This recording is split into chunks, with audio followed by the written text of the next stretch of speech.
L'alliance des États du Sahel, c'est fait.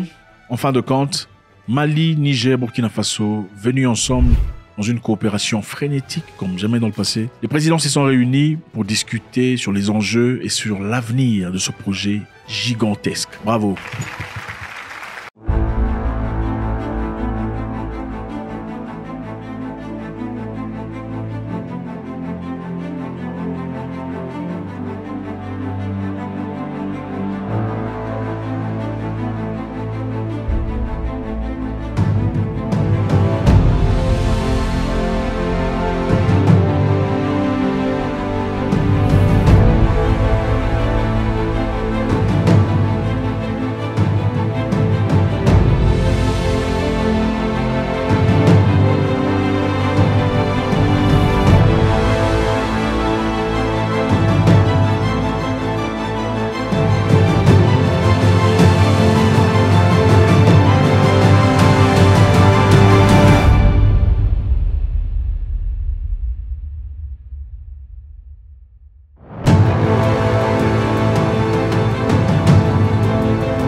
Vous savez que le Mali, le Niger et le Burkina évoluent dans un cadre confédéral.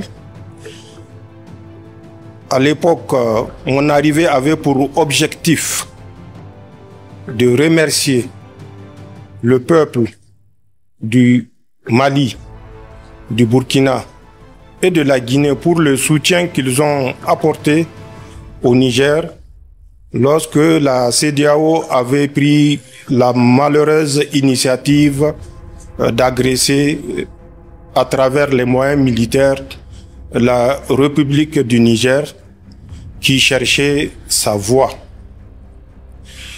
J'étais venu affirmer à mon frère Assimi Goïta, à l'ensemble du peuple malien, notre gratitude et notre reconnaissance pour ces sacrifices. Parce que c'est un sacrifice et il faut le qualifier en tant que tel.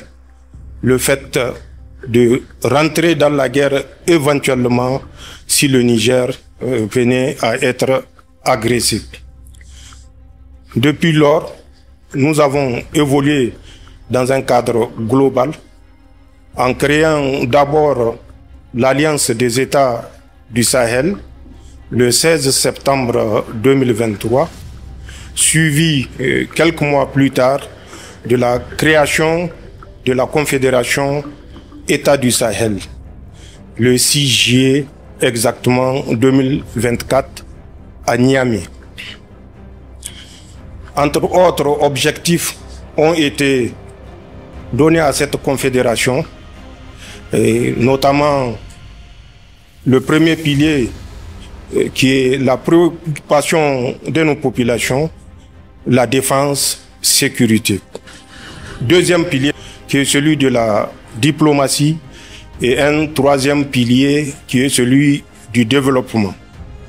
Pour ces trois piliers, nous nous rencontrons à travers nos structures intermédiaires, soit c'est les experts, soit c'est les ministres, pour de temps en temps évaluer la distance parcourue, permettez-moi d'utiliser ce terme, les objectifs atteints ou à atteindre. C'est dans ce cadre que je suis présentement à Bamako pour essayer de faire le tour du horizon avec mon frère Assimi Goïta.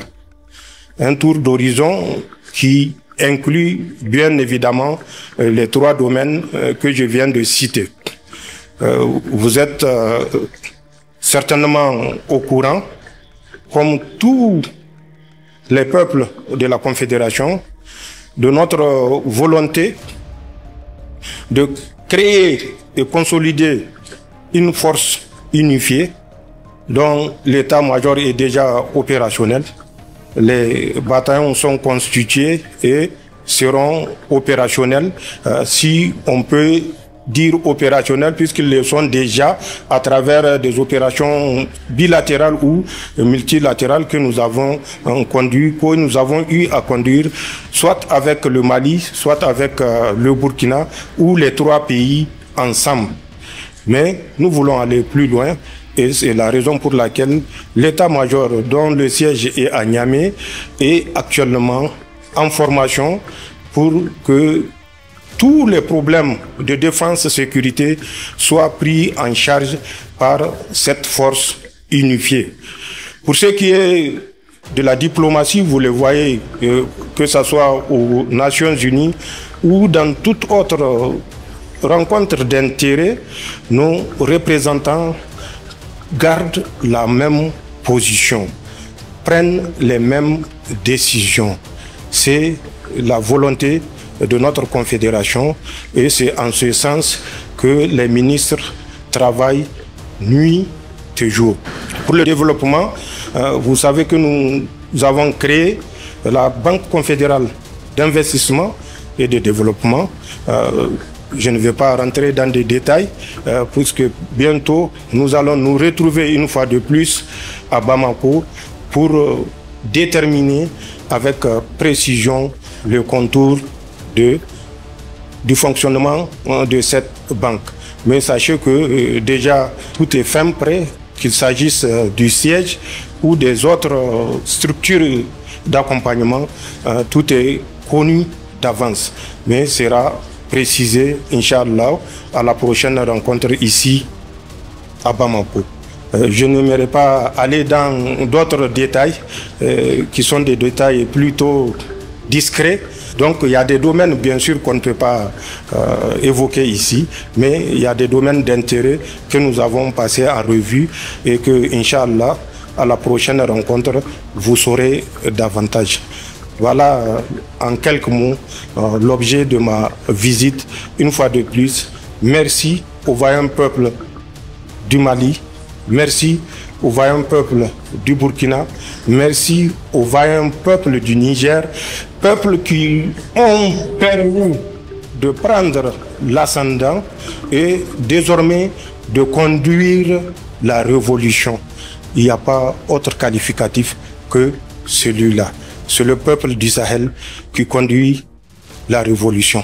Et Inch'Allah, avec le peuple comme guide, le succès est au bout du chemin. Faites-moi savoir ce que vous en pensez, c'est toujours avec beaucoup de plaisir. God bless.